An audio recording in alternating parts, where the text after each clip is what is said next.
मैंने कई बार चाहा कि उन यादों को दिल से निकाल दूं, दिल से निकाल दूं। इन लम्हों को भला दूं जो अब सिर्फ एक ख्वाब कन रह गए हैं, ख्वाब बनकर रह गए हैं। मगर मोहब्बत शायद वो जख्म है जो कभी मुकम्मल नहीं भरता, कभी मुकम्मल नहीं भरता, कभी मुकम्मल नहीं भरता।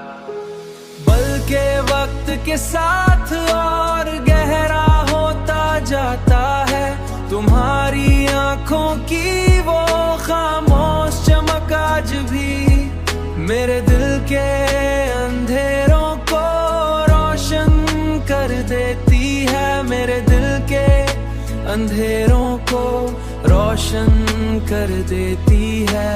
और मुझे ये एहसास दिलाती है कि कुछ रिश्ते वक्त के साथ खत्म नहीं होते, खत्म नहीं होते,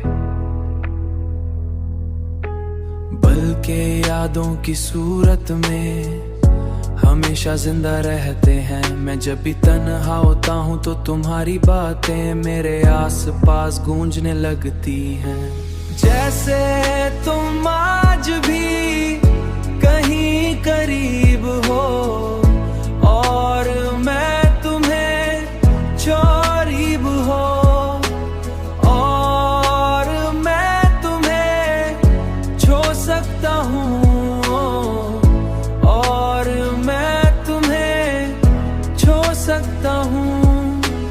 मगर हकीकत हर बार एक तलख सच की तरह सामने आती है कि तुम अब मेरे साथ नहीं हो।